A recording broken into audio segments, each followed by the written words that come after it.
Hello बच्चों, कैसे हैं आप सभी। मुझे आशा है आप सभी अपने घर पर अच्छे होंगे, सुरक्षित होंगे।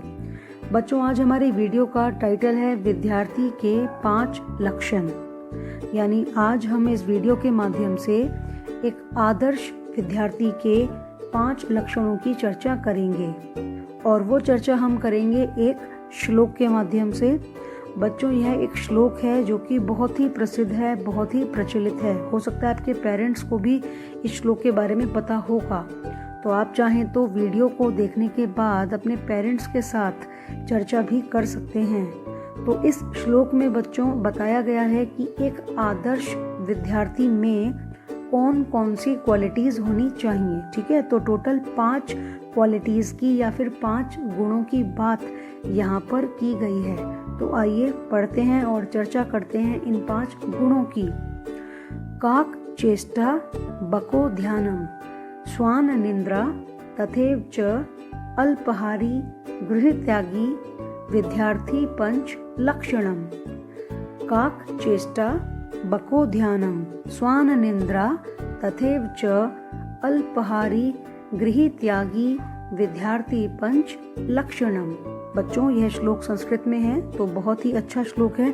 आइए अब हम इसके अर्थ के बारे में चर्चा करते हैं। इसका अर्थ क्या है, देखिए बच्चों। काक चेष्टा, काक का मतलब क्या होता है, कौवा, और चेष्टा का मतलब कोशिश। बको ध्यानम, बको का मतलब बगुला, और ध्यान का मतलब ध्यान लगाना यानी कि अटेंशन। स्वान निंद्रा, स्वान कहा जाता है कुत्ते को यानी कि डॉग, और निंद्रा, निंद्रा मतलब नींद। तथैव च अल्पहारी गृहत्यागी विद्यार्थी 5 लक्षणम। अल्पहारी, अल्प का मतलब होता है कम। ठीक है, तो अल्पहारी यानी कि कम खाना खाना। गृहत्यागी, गृह मतलब अपने घर का त्याग करना। ये 5 लक्षण विद्यार्थी के बताए गए हैं। अभी मैंने सिर्फ आपको शब्दों के अर्थ बताए हैं। अब हम इसका बिल्कुल सामान्य भाषा में, हमारी अपनी बोलचाल की लैंग्वेज में इसके अर्थ के ऊपर चर्चा करेंगे। बच्चों, इस पूरे दोहे में बताया गया है कि एक विद्यार्थी में ये 5 लक्षण पाए जाने चाहिए। अगर वह विद्यार्थी सही में सफलता प्राप्त करना चाहता है अपने जीवन में, तो उसमें ये 5 गुण होने बहुत ही आवश्यक हैं। तो कौन कौन से हैं वो 5 गुण। सबसे पहली बात, एक विद्यार्थी में चेष्टा कौवे के जैसी होनी चाहिए। कौवा यानी कि क्रो। तो क्रो के बारे में या कौवे के बारे में एक बात बहुत ही फेमस है कि वो हमेशा कोशिश करता रहता है, हमेशा प्रयास करता रहता है। चेष्टा का मतलब प्रयास।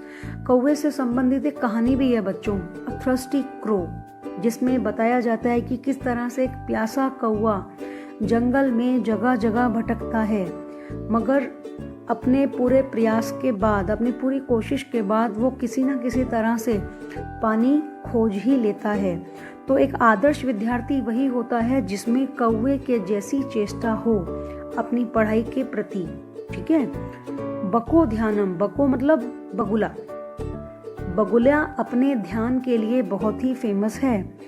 आप ध्यान देंगे बच्चों, या फिर इसके ऊपर भी कहानियां बहुत सारी बनी हुई हैं। जो बगुला होता है ना, वो छोटी छोटी मछलियों को खाता है तालाब में, और तालाब में वो जो छोटी छोटी मछलियां होती है ना, उनको पकड़ने के लिए बगुले को बहुत ही ध्यान के साथ खड़े रहना पड़ता है तालाब में, तभी उसे मछलियां मिल पाती हैं। तो फिर बगुले से आप क्या सीख सकते हैं, अटेंशन, अटेंटिव होकर सीखना। तो एक आदर्श विद्यार्थी वो हुआ जिसमें कौवे के जैसी चेष्टा हो, यानी कि कोशिश करने की, प्रयास करने की इच्छा हो।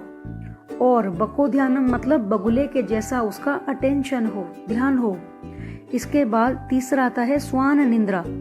स्वान निंद्रा, स्वान किसे कहा जाता है, कुत्ते को यानी कि डॉग, और निद्रा मतलब नींद। तो बच्चों, डॉग भी इस बारे में फेमस है। डॉग की जो नींद होती है ना, बहुत ही कच्ची नींद होती है। अगर आप देखेंगे कि आपके आसपास कोई डॉग है, कोई कुत्ता है जो कि सो रहा है, और आप उसके बराबर में से निकलेंगे ना, तो वो फटाफट से जाग जाएगा, यानी कि थोड़ी सी आहट होते ही जो कुत्ता होता है वो जाग जाता है, तो विद्यार्थी की नींद भी ऐसी ही होनी चाहिए। इसका ये मतलब नहीं है कि आप सोएं ना, आप आराम से ना सोएं। इसका यह मतलब है बच्चों कि आप आराम से सोएं, मगर ऐसा भी ना हो कि आप दिन भर सोते ही रह जाएं और आप अपना सारा समय सोने में ही खराब कर दें। तो सोना सिर्फ उतना ही ज़रूरी है जितना हमारे शरीर के लिए आवश्यक हो। इसका यह मतलब बिल्कुल भी नहीं है कि हम सोने में ही अपना पूरा दिन या फिर पूरी रात खराब करें। ठीक है, अब हम बढ़ते हैं अगले शब्द पर, अल्पाहारी गृह त्यागी। देखिए बच्चों, अल्पाहारी का मतलब है कम खाना खाना। इसका भी आप ये मतलब मत समझिएगा कि आप भूखे ही रहिए, आप बहुत ही कम खाना खाएं। नहीं, आपको जितनी आवश्यकता है उतनी खाएं, मगर आपके खाने की जो मात्रा है बच्चों, उसमें संतुलन होना चाहिए। आवश्यकता से ज़्यादा खाना खाने पर क्या होगा? आपको नींद ज़्यादा आएगी, जिसकी वजह से आप पढ़ाई नहीं कर पाएंगे। तो खाना ज़रूर खाइए, मगर अपनी आवश्यकता के अनुसार ही खाइए। गृह त्यागी बच्चों, ये श्लोक बहुत ही पुराने समय का है, जिस समय पे बच्चे या स्टूडेंट्स पढ़ाई करने के लिए, विद्या ग्रहण करने के लिए गुरुकुल में जाया करते थे। तो उस समय तो उन्हें अपने घर को छोड़कर गुरुकुल में जाना होता था। आजकल ऐसा नहीं होता, मगर फिर भी हम चाहें तो इसका बहुत अच्छा अर्थ निकाल सकते हैं। तो गृह त्यागी का मतलब है आप घर पर तो रहिए, अपने पेरेंट्स के साथ रहिए, अपने भाई बहनों के साथ रहिए, मगर जिस समय पर आप पढ़ाई कर रहे हों उस समय आप थोड़े अलग रहकर पढ़ाई कीजिए। ऐसा नहीं होना चाहिए कि आप पढ़ाई कर रहे हैं, साथ में मान लीजिए आपके पेरेंट्स बातें कर रहे हैं तो आप उनकी बातें भी सुन रहे हैं, या फिर आपका कोई भाई बहन है वो टीवी देख रहे हैं तो आप उनके साथ साथ टीवी देख रहे हैं, या फिर मान लीजिए कल आपका टेस्ट है और आप पढ़ाई कर रहे हैं, साथ में कोई गेस्ट आ गए हैं तो अब आप गेस्ट के साथ बातें कर रहे हैं। बच्चों, गृह त्यागी का मतलब क्या है यहाँ पर? गृह त्यागी मतलब जिस समय पर आप अपनी पढ़ाई कर रहे हैं तो आपका पूरा फोकस आपकी पढ़ाई पर होना चाहिए।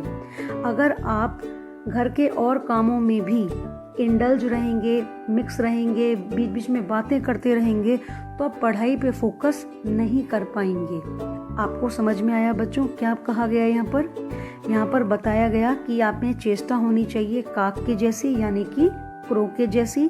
क्रो के जैसा हमेशा एफर्ट्स करने के लिए तैयार रहें, कोशिश करते रहें। और बको ध्यानम यानी बगुले जैसा आपका अटेंशन होना चाहिए। डॉग कुत्ते के जैसी आपकी नींद होनी चाहिए।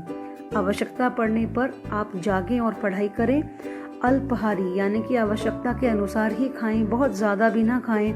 और गृह त्यागी का मतलब जब आप पढ़ाई कर रहे हैं उस समय पे घर के कामकाज से दूर रहें। इसका ये मतलब बिल्कुल भी नहीं है कि आप अपने पेरेंट्स की सहायता ना करें, सहायता करें, मगर बच्चों जिस समय पर पढ़ाई कर रहे हैं उस समय आप बातें ना करें, टीवी ना देखें, या आसपास शोर हो रहा हो तो वहाँ से दूर हो जाएं। तो मुझे आशा है बच्चों कि आपको इस श्लोक का अर्थ समझ में आया होगा, और एक आदर्श विद्यार्थी बनने के लिए आप सभी बच्चे जो इस समय पर इस वीडियो को देख रहे हैं, इन सभी गुणों को धीरे धीरे अपने अंदर डालने का प्रयास करेंगे।